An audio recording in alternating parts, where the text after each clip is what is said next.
우리 최진봉 교수님 네. 방송하시면서 네. 우리 박주민 의원님 자주 뵈셨죠? 네, 뵀죠. 주로 이제 인터뷰하면서 좀 어떤 느낌 좀 들었습니까? 박주민 의원은 신사예요. 갑자기 왜 그러시지? 신사요, 신사. 예. 그러니까 태도가 신사예요. 근데 태도는 신사인데 말은 신사가 아니야. 제 느낌이에요. 그러니까 태도나 이거 그 뭐야 행동이나 이런 건 되게 신사적이시잖아요. 네. 나이스하고. 근데 말 한마디 한마디에는 뼈가 있고 거기에 뭔가 의미가 담겨져 있어요. 그러니까 말로 사람을 막 윽박지르고 이런 스타일이 있는가 하면 박주민은 조근조근 사람을 이렇게 뭐랄까 자기 논리를 잘 펴서 설득력 네. 있게 얘기하는 그런 능력을 갖고 계신 분이에요. 그리고 절대로 화를 내지 않아요. 화를 내지 않는다. 네, 토론에서 화내면 지는 거거든. 봐도 일반적으로 가끔 내긴 하는데 옛날에 많이 내준 일반적으로 것 같은데. 근데 소리 막 지르는 사람들 있잖아요. 의원들 중에 네. 그런 분들하고 완전 결이 달라요. 그래서 설득해내고 상대방을 내 편으로 만드는 능력이 탁월한 분 그렇게 이해합니다. 저는. 우리 장인원 선배가 이제 국회에서도 만나고 네. 거리에서도 만난 게 박주민 의원인데 예. 박주민 의원에 대해서 어떻게 생각하고 계시죠? 좀 오래됐어요. 저는 맞아요. 예, 박주민 의원님 거리의 변호사 시절에 길바닥에서 졸고 막 이럴 때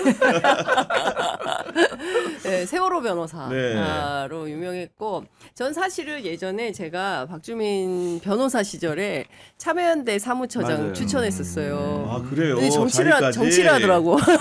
참여연대 시민 안 해. 단체 간 게 아니고 아니, 정치로 왔어요. 참여연대 부집행위원장까지 했고 교정 바로 들어오네. 예. 네. 근데 제가 이렇게 앞에서 보니까 헤어가 상당히 풍성해지셨어요. 아니, 야, 저희 신경 왜- 쓰고 있어요. 굉장히 달라진, 그러니까 외모가 제일 많이 변했어요. 아니 저 같은 경우에도 이제 현장에서 기자 생활을 할 때 특히 법조 생활을 할 때 우리 박주민 변호사 전화를 정말 많이 드렸어요. 그래서 네. 한때는 경향신문 편집국 안에 편집국장이 어떤 명이 내려왔냐면은 앞으로 박주민 멘트 금지. 아니, 너무 매일매일 많아서. 박주민 너무 멘트 많이. 없이 네. 기사가 나갈 수가 없는 거냐 법조팀에서는 그런 얘기를 할 정도였는데 왜냐면 그때 다양한 소송을 제가 맡고 있어가지고 무슨 소송이든 추적해 가면은 제가 있었을 거예요. 네. 아니 그러니까요. 정말로 근데 많은 지금 일을 저 하셨죠. 되게 인상적인 장면이 많은데 2016년 총선 때예요. 그때 은평갑구에 이제 지역구에 출마를 했는데 초선이어가지고 정치를 잘 모르는 거예요. 그래가지고 계속 인터뷰하고 막 그 악수를 해야 되거든요. 가가호호 다 그렇죠, 상점마다 그래야 되는데 그냥 막 하고 악수는 문재인 당시 대표가 다 하고 그래서 그 전에 2012년 대선 때는 문재인 후보가 그랬어요. 아 정치를 안 해봤기 때문에. 네, 그래서 막 그랬었는데 그때에 비하면 완전한 완벽한 정치인의 삼선 지금 상임위원장이시잖아요. 예, 지금은 엄청나게 달라졌다. 그의 위상은 완전히 정말 달라졌다. 완숙한 정치인이신데다가 최근에 여론조사 지표를 보면은 정말로 이제 어떻게 보면 여권 내에서 단연 1등을 달리고 있는데 본인도 예상하셨습니까 이런 지표를? 저는 여론조사하면 제가 1등 할 거라고 생각을 했어요. 아 진짜요? 네, 네. 근데 다만 정치인이네. 아쉬운 거는 정치인이네. 조금 여론조사들이 이제 ARS 방식으로 한다든지 또는 뭐 국민의힘은 5명 놓고 우리 민주당은 7명 놓고 돌린다든지 아 분산되게. 네, 그리고 예를 들어서 제가 1등이 나왔는데 맞대결은 2, 3, 6등을 붙이고 절 빼고 이런다든지 왜 그 언론들이 왜 그러는 그렇게 하는지 거지? 모르겠어요. 네. 그건 좀 이상하네요. 되게 네. 부당하네. 그 내부에서 지금 그 의원실 안에서 우리 박주민 의원의 경쟁력 이렇게 지지받는 이유는 좀 어떻게 자평을 하고 계십니까? 그러니까 예를 들어서 저희가 예전에 이제 보면은 우리 당도 서울시정에 대해서 분석을 하고 비판을 하고 평가하고 하는 작업들 잘 안 했었어요. 다 아시겠지만 거기다가 오세훈 시장 같은 경우에는 서울시 의회 구조도 거의 100대 30이에요. 아 그러니까 사실 오세훈 시장은 어떤 마크 없이 굉장히 편안하게 시정을 펼친 거죠. 근데 이 상황이 굉장히 저는 이상하게 보였고 문제 제기를 좀 해야 되겠다 그래서 1년 전에 제가 새로운 서울 준비 특별위원회라는 걸 만들었잖아요. 일찌감치. 일찌감치 만들어서 1년 전부터 국회의원들과 시의원들과 함께 뭐 싱크홀 문제가 생기면 싱크홀 문제, 청년 안심주택 문제가 생기면 안심주택 문제, 한강버스 관련된 거, 뭐 주택 공급이 제대로 안 되고 있는 거, 서울림 같은 예산 낭비 사업 계속 분석해서 기자회견하고 보도자료하고 뭐 비판 성명 내고 계속 그랬거든요. 네. 그러다 보니까 이제 서울 시민들 생각에는 서울 오세훈 시장을 잡는 건 박주민인가? 이런 오래 전부터 이렇게 했기 이런 때문에. 인상이 좀 생긴 것 같고 심지어는 서울시 공무원들이 그 얘기해요. 제발 입장 좀 그만내라고. 모니터링을 해야 되고 자기들이 혼난대요. 특히 이제 주거 공급에 대해서 제가 비판 메시지를 냈을 때 오세훈이 직접 등장해서 뭐 이렇게 빵 공장에서 빵 찍어내는 줄 아냐 막 이러고 그 다음부터 네. 이제 부시장이 주로 대응을 하던데 뭐 그날 좀 난리가 났었대요 서울시. 아니 그리고 추석 연휴 때 지역구뿐 아니고 서울 각지에 현수막 거셨죠. 보건복지위원장으로서. 아니 그러니까 걸었는데 네. 그것도 역시 이제 서울 시민들과 접촉점을 넓히기 위한. 그런 생각도 있었는데 네. 제가 사실은 이제 국립중앙의료원 쪽에 갔더니 그분들이 이제 얘기했던 것 중에 하나가 추석 연휴가 긴데 응급실이라든지 병원 이런 것들에 대한 정보를 자기네들도 유포는 하고 있는데 잘 안 되는 것 같다. 그래서 그러면 저희들도 뭐 SNS도 올리고 좀 현수막도 걸고 그럴까요? 그랬더니 되게 도움이 될 것 같다는 거예요. 그래서 보건복지위원장 명의로 추석 연휴 때 응급 상황이 생겼을 때 연락할 전화번호, 뭐 QR 코드 이런 그러니까, 것도 올려서 네. 그건 되게 좋았어요. 현수막을 유익했어요. 아 저도 네. 그거를 봤는데 그 현수막을 전국에 건 건 아니잖아요. 전국에 건 건 서울에만 걸었잖아요. 네, 전국에 걸려면 돈이 많이 들어요.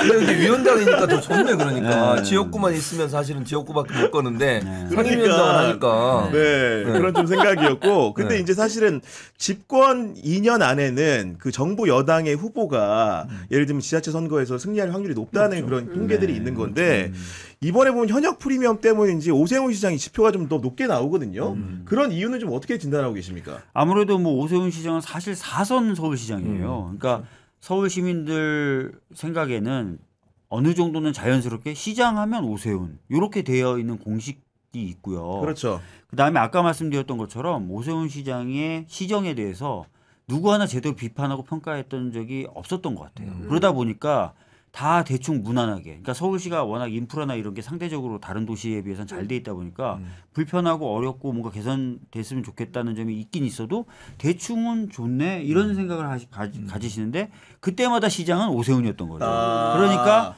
그냥 그러면 뭐 시장은 오세훈, 뭐 오세훈이 무난히 잘 하고 있나 보네 이런 인식이 있으신 것 같고 네. 또 하나 최근에 이제 여론조사를 보면은 ARS로 주로 하는데 보수가 대략 한 10% 정도 더 많이 잡혀요.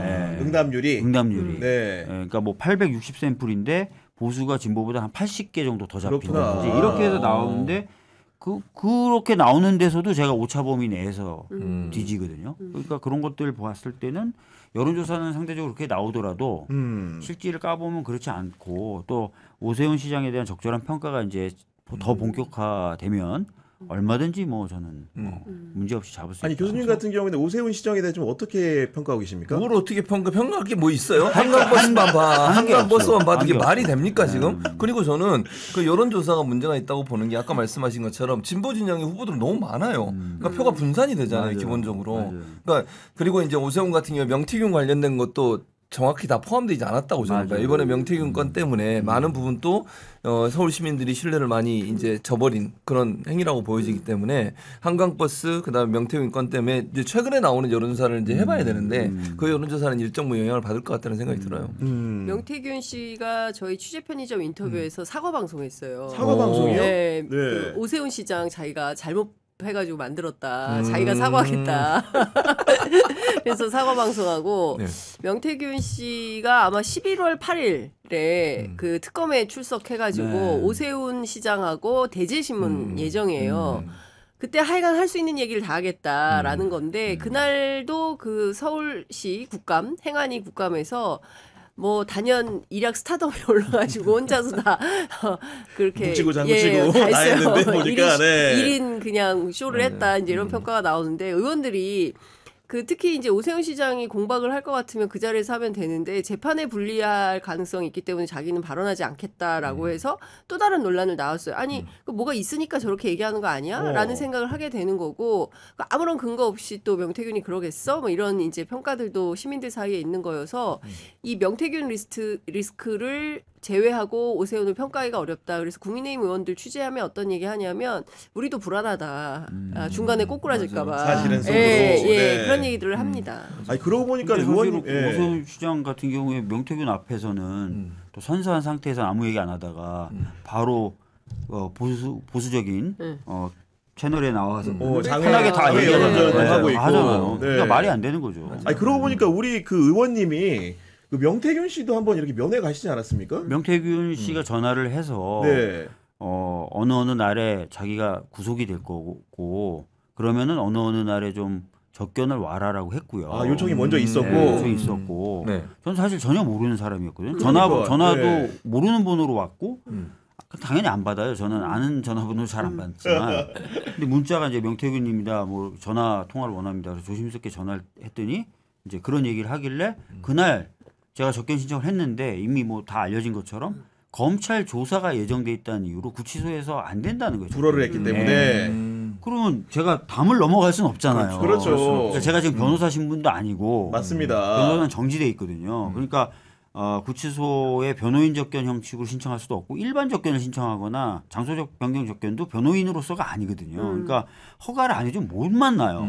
그래서 검찰 조사가 예견돼 있다는 이유로 못 만났고 그래서 나중에 이제 다시 그 다음 주에 신청을 해가지고 이제 돼가지고 만났고 만났을 때 저도 물어봤어요. 왜 나냐? 왜 나를 콕 집었냐? 그랬더니 그냥 쭉 보다 보니까 제일 마음에 들어서. 야 뭔가 지금 서울시장 매치업을 미리 예비한 듯한 그런 아니, 느낌인데 갑자기. 그래서 갖고 주로 듣고 왔어요. 듣고 왔고 그러니까 명태균 씨가 그 얘기하죠. 쭉 보다가 마음에 들었다 이 얘기도 했고 그러니까 무슨 얘기를 했냐 그랬을 때 뭐 옛날 일본 일제 시대 때 얘기도 했었다. 역사 얘기를 쭉 하더라고요. 그래서 계속 듣고 있었어요. 예.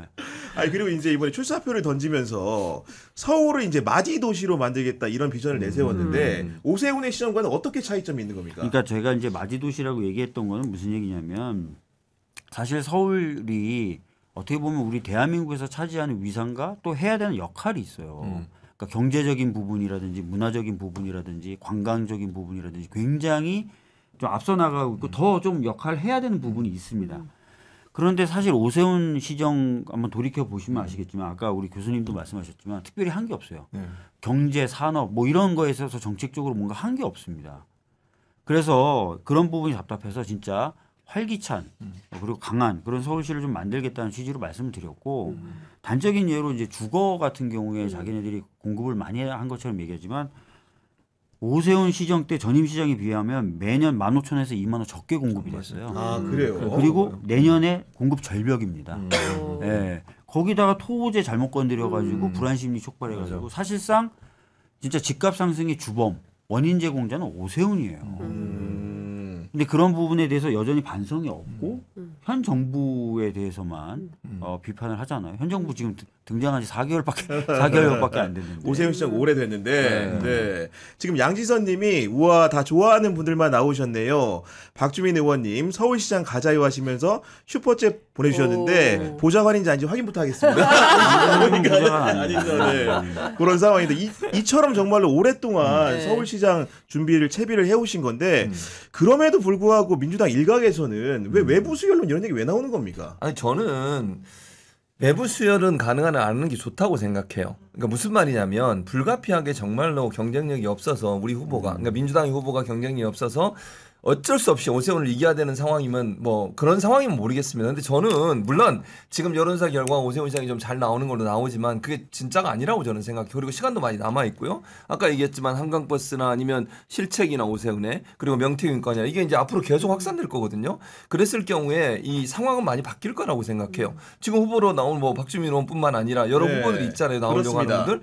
그분들 다 좋은 분들이라고 저는 생각해요. 굳이 그렇게 나오려고 하는 사람이 있는데 왜 외부에 자꾸 수혈을 하자는 겁니까? 그러니까 저는 이런 게 문제인데 외부 소유론이 갖고 있는 가장 큰 문제는 당내 주자의 힘을 빼놔요. 그리고 오세훈은 세다는 느낌을 더 줘. 아 상대방에게도 네. 유권자에게도 세다. 음. 그리고 우리 당에 현재 뛰고 있는 사람은 약하다. 그러니까 발로 밟는 거죠. 그래놓고 약하게 만들고 강하게 만든 다음에 봤더니 진짜 그러네. 나중에 진짜 그게 영향을 미쳐서 이런 말도 안 되는 저는 그렇구나. 전략도 아니고 전술도 아니고 사실 그러니까 외부 안 수혈론을 되는, 당내에 예. 있는 분들이 제일 싫어하세요. 예, 왜냐하면 일단 기분이 나쁘죠. 왜냐하면 그렇죠. 예, 오랫동안 그 이 당에서 상당한 애정을 가지고 열심히 활동해 온 분들인데 그 부분에 대한 노고는 치하하지 아니하고 느닷없이 뭐 멀리서 땡겨와 가지고 이 사람으로 해 낙하산이잖아요. 솔직히 말하면 그러니까 그런 거에 대해서 굉장히 반감이 있고 저도 그거는 온당치 않다고 생각해요. 우리가 보면 이재명 대통령도 그 기초단체장부터 시작해서 쌓아온 이 내공이 이 에이펙에서 빛을 발하는 것처럼 그러니까 그 늘 차곡차곡 그러니까 평소에 예습복습 해오던 친구들이 공부를 잘하는 거예요. 그래서 저는 그런 측면에서 보면 당내에서 키우는 게 맞다. 그리고 경선 과정에서 누가 더 정책적인 우월성을 갖고 있고 추진력을 갖고 있고 리더십을 발휘해서 좀 다른 서울을 만들 수 있겠냐. 저는 여기에 포커스를 맞추고 해야 된다고 생각을 하고 오세훈이 센 건 아니다라는 생각합니다. 왜냐하면 센 건 아니다. 그렇죠. 왜냐하면 한 게 없어요. 진짜 한게 그러니까 없어요. 서울시장으로서의 오세훈의 업적이라는 게 생각나는 게 한강버스 그리고 저는 오세이돈 막 서울에 막 그 장마철에 그 못해가지고 사실 윤석열 초반에 그 생각나잖아요. 그 비싼 맞아요. 자동차들이 강남에 막 벙벙 떠다녀가지고 그 무슨 영화 포스터 같은 것도 만들어서 막 그 조롱하고 그랬었잖아요. 그러니까 사실은 잘된 업적보다는 그를 기억하면은 안 좋은 뭐 무상급식 파동부터 시작해서 여러 가지가 있어서 오세훈이 센 건 아니다. 근데 다만 서울의 지형이 1,000만이 이미 인구가 깨졌고 전체적으로 굉장히 보수화됐고 고령화됐어요. 그리고 인구의 구성을 보면 강남 서초가 훨씬 많아졌어요. 그러니까 예전에 강북에서 아이 키우던 분들이 학원이나 뭐나 인프라나 이런 거 생각하면 강북에서 아이들을 키우기가 좀 어렵다고 판단해서 뭐 이것저것 달러빚 내가지고 전부 최대한 남쪽으로 그러니까요. 이동을 하는 거예요. 네. 그래서 강남, 서초 또는 뭐 송파 아니면 마용성 이렇게까지 형성이 돼 있는 겁니다. 그러니까 여기는 상당히 보수적이기 때문에 이 보수적인 유권자 표심을 민주당의 주자들 가운데 누가 가장 소구할 수 있는가. 저는 여기에 이제 중요한 관전 포인트가 있다고 생각하고 그 보수화됐다고 하지만 서울이라는 상징성이 있기 때문에 서울 시민들이 보기에 굉장히 그 리더십 있는 그리고 서울시장 거쳐서 다 대선으로 가잖아요. 그러니까 대선의 길목이기 때문에 그런 측면에서 보자면 내년에 이제 서울시장이 누가 네. 되느냐 굉장히 중요하다 이렇게 볼 수 있겠죠. 아니 많은 분들이 이렇게 박주민 의원이 모신다고 했더니 기본적으로 뭐 도덕성 검증돼 있고 정책 능력이 뛰어난 거는 알겠는데 사실은 이제 새 정부가 출범했기 때문에 무엇보다도 중앙 정부와의 협력이 굉장히 중요한 포인트다. 이재명 대통령하고는 어떤 관계냐 이런 질문을 꼭 해달라고 하십니다. 아, 이재명 대통령님이 당대표 시절에 그리고 집권 초기에 누누이 말씀하셨던 가장 어려운 과제가 뭐였냐. 네. 100일 기자회견 때 가셨었나요? 그때는 못 갔죠. 가셨죠. 백일 가셨어요? 기자회견에 가서 어. 제일 뒤에 앉아가지고 간절하게 아. 손을 들었지만 그때는 이거 외면 한국이한 거 이따 좀 주세요. 이번에 에이펙 때는 원픽이었는데 에이펙 때 원픽이었죠. 원픽이었죠. 네. 그때 대통령님이 가장 내가 어렵고 자신 없는 주제는 이거다라고 얘기한 게 있어요. 그게 뭐죠? 기억나십니까 혹시? 생각이 안 나네. 뭐였더라? 네. 예. 의료대란 문제. 아, 의료대란. 맞아, 의료대란. 그랬지. 이거는 그랬어요. 대표 시절에도 너무 힘든 숙제다. 이건 도대체 어떻게 하면 되는지 모르겠다. 예. 저를 의료대란 특위위원장으로 앉혀요. 아 가장 어려운 난해한 문제에 대한 해결책을 네. 박주민 의원에게 네. 맡겼다. 그래서 어찌 됐든 네. 전공이 복귀하고 네. 의대생들 복귀했죠. 네. 그래서 큰 고비를 넘기게 됐죠. 예. 대통령이 매우 좋아하셨습니다. 아, 근데 왜 우리 생각이 바로 안 났을까?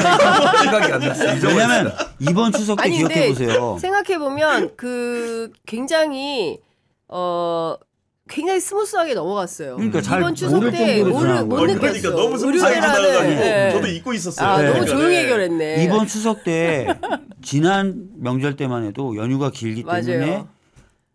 아프지 응급실 말자. 어떡하냐. 맞아요. 아프지 말아라. 네. 그런데 이번 추석 때 그런 말 한마디라도 나왔어요. 없었어요. 없었습니다. 네. 병상 가동률이 대부분의 병원들이 30%대였다 지금 70% 이상 네. 올라가고 있고 이게 다 박주민 덕이 밀렸던 수술, 밀렸던 건강검진이 진행되고 있고요. 네.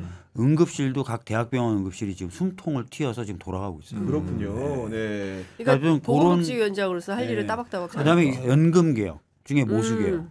우리 당 대표님이 이셨을 때 21대 마지막에 그렇게 양보까지 해가면서 타결해보려고 맞아요. 했는데 네. 저쪽이 엎어버렸죠. 엎어버렸죠. 네. 제가 대표님께 그랬죠. 아. 저한테 이틀만 주십시오. 이틀만 달라. 네. 네. 그래서 22대 때 합의해서 처리했죠. 아. 그 전쟁통에 야. 올 초에 늘 그 솔루션을 가져오는 네. 내란이 있고 정치. 그 전쟁통에 네. 네. 도무지 불가능할 것 같은 상황에서 그걸 처리했을 때 또 엄청 좋아하셨죠. 슈퍼맨이네. 알고 보니까 아니, 박주민은 이게- 슈퍼맨이었어. 문제는 이걸 잘 모른다는데 문제가 이거 좀 그다음에 부족하네. 간호사법 오. 이것도 합의 처리가 됐고 그러니까. 그다음에 문신사법도 대통령님이 정말 저한테 여러 차례 얘기했어요. 그건 왜 안 되는 겁니까? 아 이거 해야 되는 거 아니냐? 이거 해야 되는데 이거 왜 안 되는 겁니까? 음. 제가 아주 부드럽게 합의 처리했죠.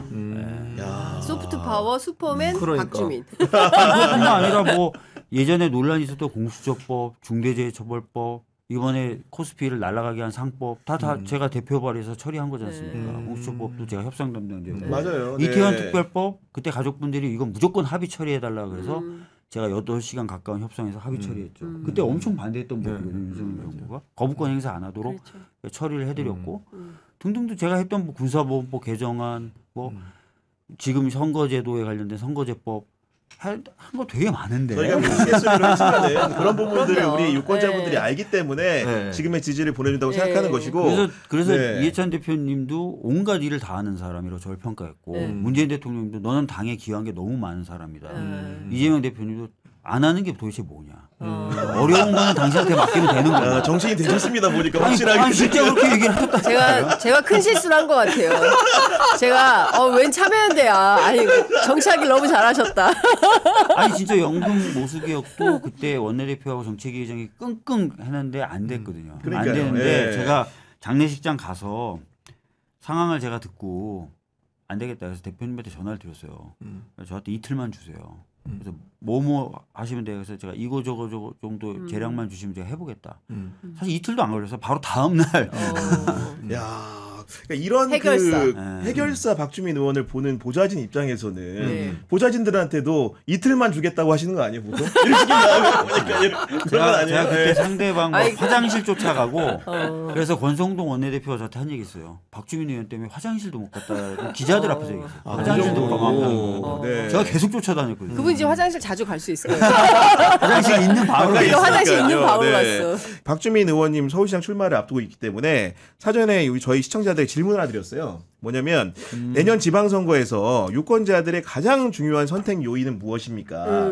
사지선다로 드렸는데 첫 번째 보기가 중앙정부와의 협력, 두 번째 보기가 투명성과 도덕성, 세 번째가 부동산 문제 해결, 네 번째가 복지와 안전 강화였는데 지금 응답해 주신 분이 1,620명이 좀 넘어가시는데 네. 가장 많은 득표를 한 보기가 55%가 중앙정부와의 협력, 그 다음에 25%가 투명성과 도덕성, 그 다음에 복지와 안전 강화가 10%, 부동산 문제 해결이 9%라는 점을 여러분들께 알려드리도록 하겠습니다. 해당 사항이 다 있으신 거잖아요? 다 있죠. 예, 뭐 아까 중앙정부와의 협력에 대해서는 제가 몇 가지 사례를 들어서 제가 말씀드렸고요. 그럼 이틀만 네. 걸리는 문제로. 네. 네. 대통령님과 지금도 소통 잘하고 오늘 근데 좀 국회 오셔서 좀 약간 신기했어요. 제가 옆에 김용민이 서 있었고 제가 네. 서 있었는데 악수를 하면서 네. 이제 어깨를 다 두들겨 주시진 않거든요. 악수만 하는데 네. 저 김용민 의원 어깨를 두들기면서 잘하고 있어. 딱 이렇게 얘기하고 저는 악수하면서 어깨 두들겨 주시면서 애쓰고 있어. 이렇게 했거든요. 잘하고 있어, 애쓰고 있어. 잘한다, 애쓴다. 서울시장 그거 한다고 네. 막 여기저기서 네. 막 굴러다니고 기구 있으니까 야. 그걸 아시는 것 같아요. 네. 잘한다, 애쓴다. 마지막으로 좀 어떤 그 어휘 차이가 있는 겁니까? 뜻에 내포된 제가 그래서 통상적으로는. 오늘도 최민희 의원님하고 한동안 약간 있었어요. 무슨 얘기한 거냐 궁금해서 물어봤더니 말없이 그냥 어깨만 툭툭 하고 가셨다. 아, 최빈님은 어깨만 툭툭. 예, 예, 말은 없었다. 말은 안 하고. 대화는 없었다. 이제 이렇게 얘기를 해서 근데 그 사실 들어갈 때는 짧게 들어가셨는데 나올 때는 한참 걸렸어요. 7분인가 8분인가 기자들이 세서 했던데. 그러니까요. 네, 의원님들 모두 다에 대해서 약간 동지애적 악수를 한 거죠. 그리고 많이 도와주셨으니까 이 정부가 성공할 수 있도록 더 도와달라 이런 의미인 것 같고 네. 더 열심히 해라 이런 뜻 아니겠어요? 아니 이런 경우 저도 당사자가 안 돼봐서 모르겠는데 네. 아니, 잠자리에 제가 몇 가지 맥락을 아는데 여기서 말씀드릴 수는 없어요. 애쓴다는 말에 애쓴다는 말. 대통령실하고 제가 최근에 소통한 것들이 있어서 아. 하여튼 여러 가지 애쓰고 있어라는 표현을 하신 고생 것 같아요. 많아 이런 거네요. 네, 고생 무슨 많아 말씀인지 애쓰고 힘내. 있어. 예. 꼭 좋은 청신 약간 짠한 호의기를. 느낌이 드는데. 아니 근데 애쓴다는 건 어쨌든 간에 노고를 안다는 그렇죠. 거니까 네. 기본적으로 나쁜 워딩은 전혀 아니고 정말로 지자들 보기에도 굉장히 적극적인 좋은 워딩으로 이제 사료하면 되겠죠? 네, 그죠? 네. 아니 이거 뭐 진짜예요. 네, 알겠습니다.